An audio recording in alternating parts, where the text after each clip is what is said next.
지난 금요일장에서 이슈가 있었던 업종 살펴보는 기업 이슈 시간입니다.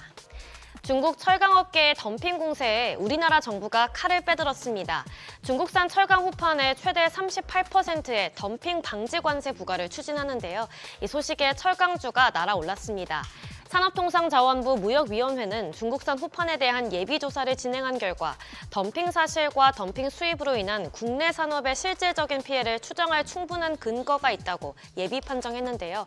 실제로 국내 철강업계는 그동안 중국산 후판이 저가 공세를 펼치면서 시장 질서를 왜곡시키고 수익성을 악화시켰다며 지속적으로 문제를 제기해왔습니다. 이에 따라 향후 이뤄질 본조사 기간에 발생할 수 있는 피해를 방지하기 위해 관세 부과를 기획재정부 장관에게 건의하기로 한 건데요. 기재부가 이를 받아들이면 1, 2개월 내로 관세가 부과될 가능성이 높습니다. 이번 결정으로 국내 철강업계, 특히 후판 3사가 수혜를 볼 것으로 기대되면서 관련주가 동반 상승했습니다. 마감 상황 보면 포스코 스틸리온 21.41%, 동국제강 12% 넘게 올랐고요. 포스코홀딩스 5.03%, 세아제강 4.15%, 현대제철도 3% 넘게 상승했습니다. 자동차 부품주도 시세 분출했는데요. 트럼프 대통령의 관세를 피하기 위해 현대자동차그룹과 미국의 제너럴 모터스가 손을 잡았습니다.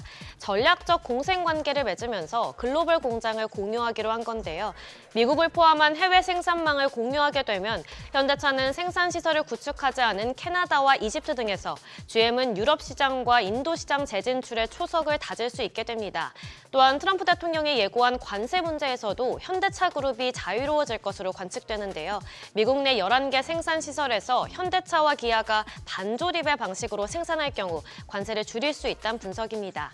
마감 상황 보면 또 모티브링크의 경우 현대차에서의 점유율이 80%에 이르는 만큼 더 크게 올랐는데요. 19.25% 올랐고 SL 18.23%, 한국 무브네스 15% 넘게 올랐고요. S&T 다이내믹스 8.15%, 엣지 파운드리가 6% 넘게 시세 분출했습니다. 2차 전지도 꾸준히 강세 보이고 있죠. 이날 현대차와 GM이 협력 관계를 맺는다는 보도가 나오면서 전기차에도 관련 수혜 기대감이 번졌는데요.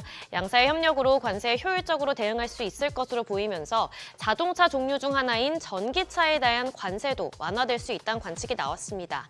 또 개별 호재도 있었는데요. 2차 전지 설비 전문 업체인 TSI가 시총의 5배에 달하는 약 5천억 원 수준의 수주 잔고를 중심으로 실적이 개선될 거란 전망이 나왔습니다.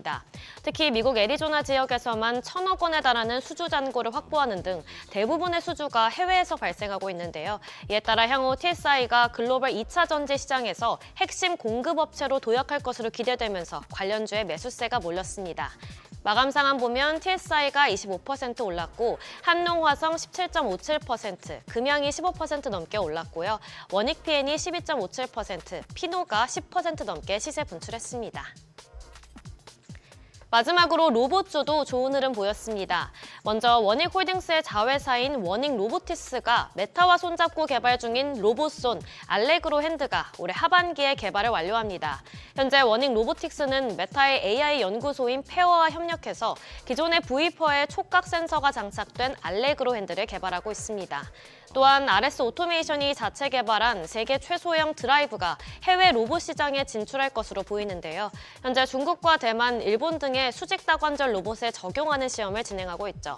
더불어서 레인보우 로보틱스도 글로벌 통합 물류 플랫폼인 아르고를 운영하는 테크타카와 MOU를 맺었는데요. 이를 통해 글로벌 물류 로봇 시장에서 사업을 더욱 확장할 수 있을 것으로 보입니다. 관련주 살펴보면 호재 있었던 원익홀딩스 상한가 기록했고요. 두산 9.78%, 유일로보틱스가 6% 넘게 올랐고 RS 오토메이션도 4.52%, 제우스도 4% 넘게 올랐습니다. 지금까지 금요일장 이슈 전해드렸습니다.